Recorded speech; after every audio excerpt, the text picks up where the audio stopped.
Welcome to So You Think You Can Write, where we give serious critique about writing without taking ourselves too seriously.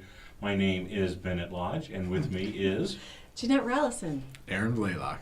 Adrienne Quintana. Booher. Yeah, and there's nothing wrong with that name. That I is won't be baited into a pseudonym battle with you.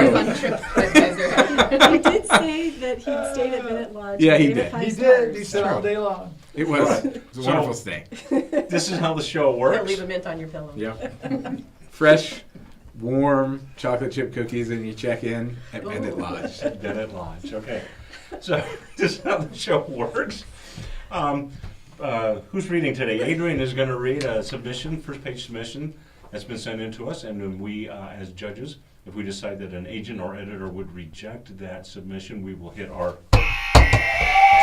buzzer at that point, and then at the end we will all give it a rating on how well we thought the submission was written. Okay, so here we go. Untitled entry. I often wondered what life would have been like had my parents not dragged me to Mexico to join the LeBaron cult, the church of the firstborn of the fullness of times, in pursuit of a polygamous lifestyle. A life of heartache chosen for me by my parents. I imagine I would have learned to drive, received a high school education, and maybe a degree from the local college.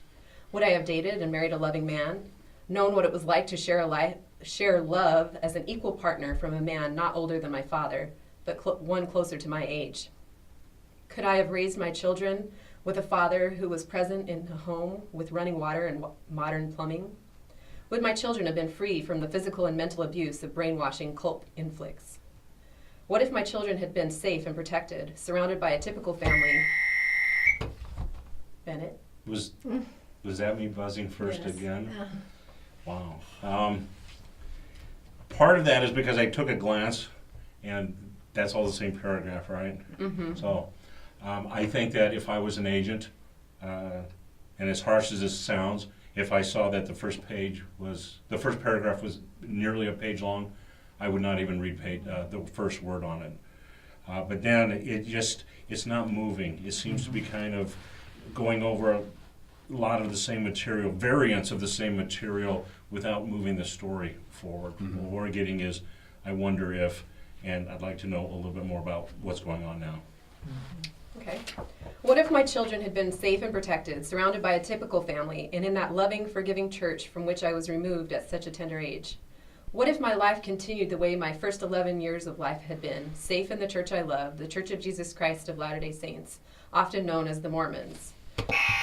I just buzzed Mormons. Hey, what do you have against the Mormons?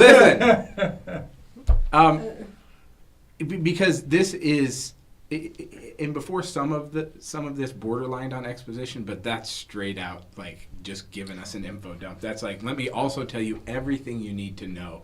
I think we could cut out half of this right now and get to an actual story, because right now these are reflections and they're giving us an idea of the character's life and their pain. That should all come out in story. You could summarize this in a sentence or two of regrets or reflection, and then move on. So just we've gone on a long time. I did not buzz Mormons, although He did. I could.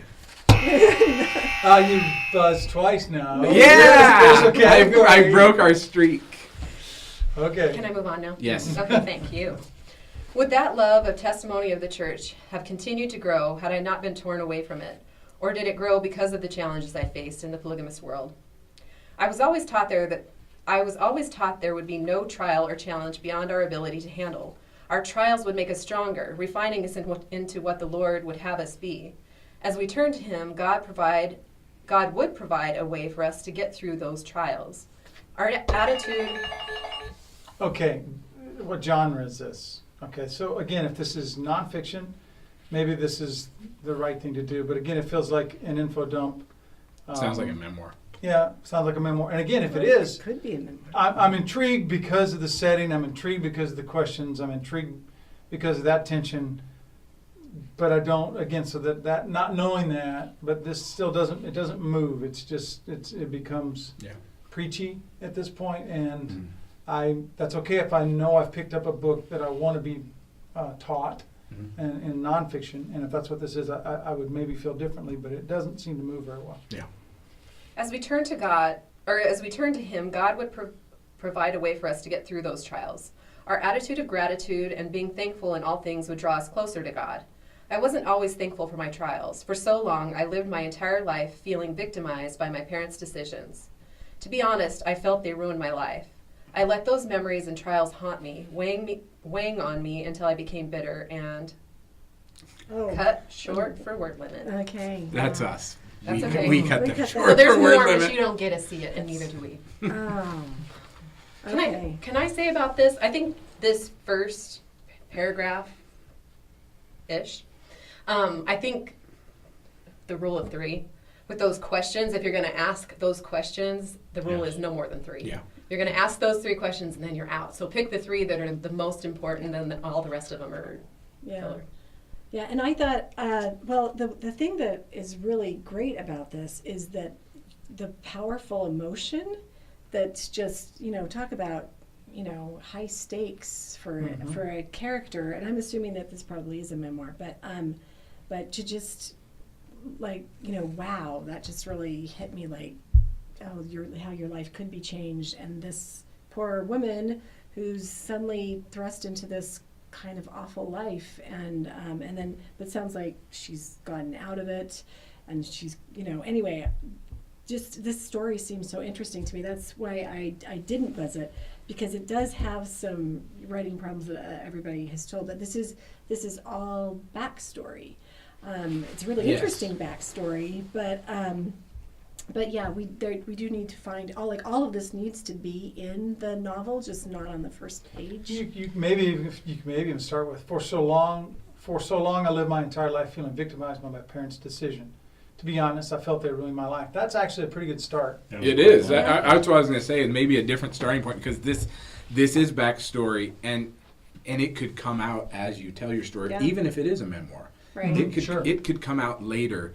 I agree with Brock. Is You there could start something, this in a though, sentence. about a memoir where you're going to want to have people know that it really happened to you and that it's in the past or whatever, something where you're wanting to let them know that? Couldn't you tell them that on the back jacket, though? Oh, yeah. Good point. Yeah. And then you jump into the story and you grab them right away, because how relatable is that honestly, like, I felt my parents ruined my life. Like, people We can all relate feel to like that. that. Oh, no, just kidding. What? Love Sorry. your dad. Sorry, Mom. I just suddenly felt like my parents didn't ruin my life because they didn't drag me out. Or that. You look at this and you Or- go, well, maybe they didn't do so bad. Yeah, thanks, Mom and Dad. But You the were point awesome. is, even if it's a memoir, you still need to operate in scenes. Yes. A scene Yes. captures you more than Yeah. exposition. Because we don't know where this person is. In my mind, they were sitting across the table talking to Being me. interviewed. Yeah. And maybe you started as a frame. Maybe it's not a memoir, but you started as a frame story.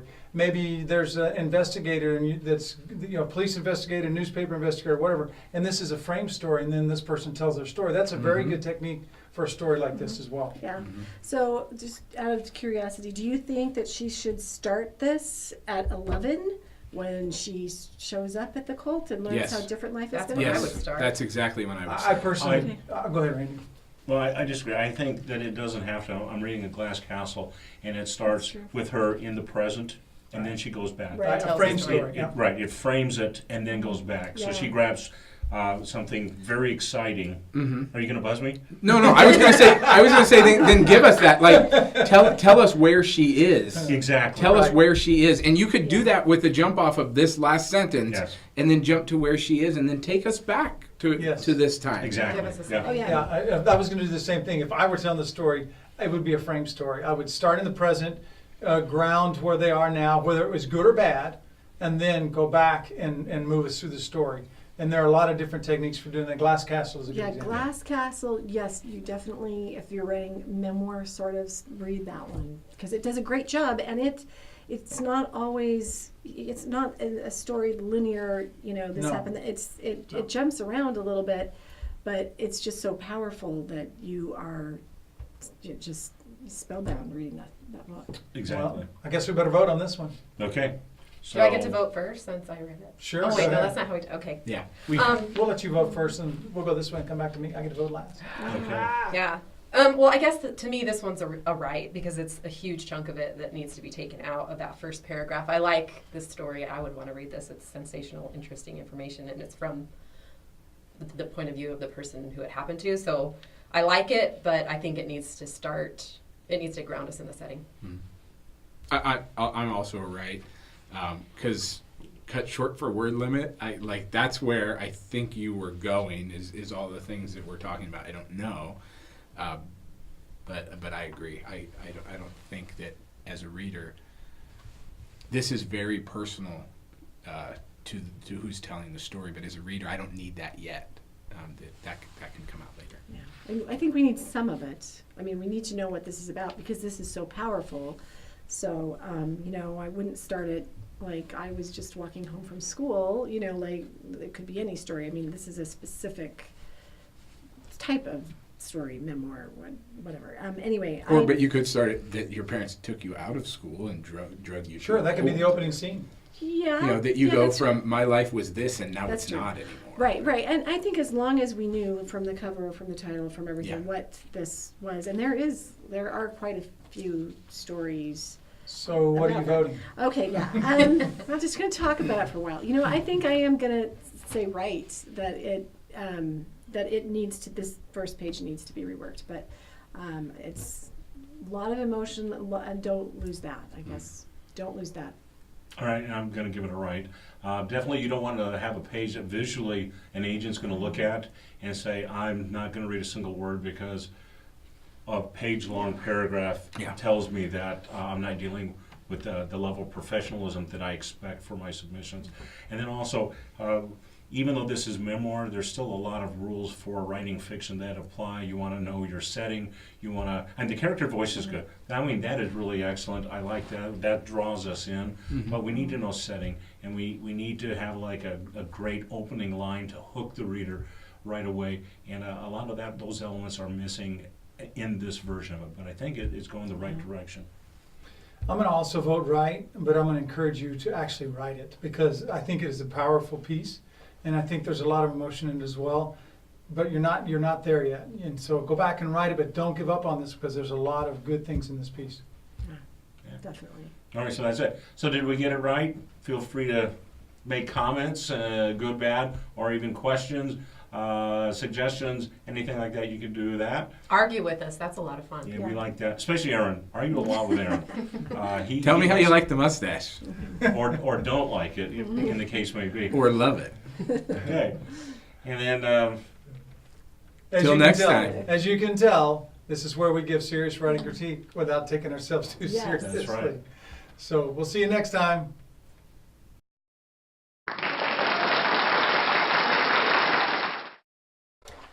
This month's author spotlight is author Christy Powell, and she has her book, The Spectra Unearthed, which will be given away. Likes and comments get you entry to this contest. So let me just read about The Spectra Unearthed. Quieta thought that being a princess was nothing but trouble, even before the power-hungry Stegans took over the Spectra kingdoms. Now she's on the run, hunted at every turn, and able to trust only a few other royal exiles. Of course, she'd like to make her life safe again, but standing up to the Stegans means confronting Jasper's smelt. A former friend, Jasper insists he wants nothing more than to keep her safe, but his pitch-black dungeon and fiery threats suggest otherwise. Quieta wants to help his suffering desert kingdom, but how can she face someone with abilities she can't begin to fight? Someone constantly seeking her out. Someone who fears everything. Except her. No. So No. available No. through It'd be cool. Amazon, Barnes & Noble, other good book retailers that you can find by Check it out. Christy Yeah. Valentine So Powell. leave comments. Powell. I'm commenting. In addition to our quarterly prize of a William Shakespeare air freshener, we have additional yearly prizes. That's right. We have a Get Out of the Slush Pile free from Shadow Mountain and also a first chapter critique. And the same prize coming from Cedar Fort Publishing. So you'll get out of the slush pile with them and also the chapter critique. some great prizes we offer. Also, you can follow us at our podcast, Ready, Set, Right Podcast. You can find us on the internet. You can find us through Apple as well, through iTunes, and look for us on all of our social media. Also, look for our published books wherever good books are sold, because we do write occasionally, because that's what we do. And we'd like to thank Connor Blaylock for his technical support and helping us get this production put together. I know the other book just walked behind us. Feel it. He's probably going to bleep all this out. But anyway, that's okay. Thank you, Connor. And of course, thanks to you for listening. Please subscribe to our YouTube and to all the social media that we also subscribe to, and we're glad to interact with you anytime. Until next time. Get ready. Get set. Right.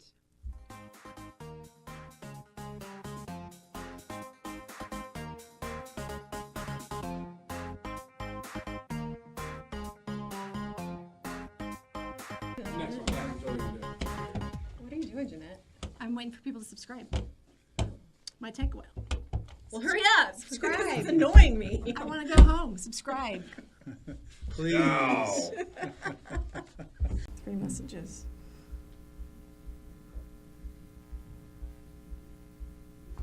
You know, I keep hitting the subscribe button and it's not doing it. Just keep pressing it. Leave it over. That's Billy Graham's daughter. I can't work my phone, so don't ask me. Okay. Oh. Oh, look, I got tagged in Facebook. See, this is going to be good. No, we could use it. We could use it. Did you guys hear something? This table's a lot taller. I think we're done.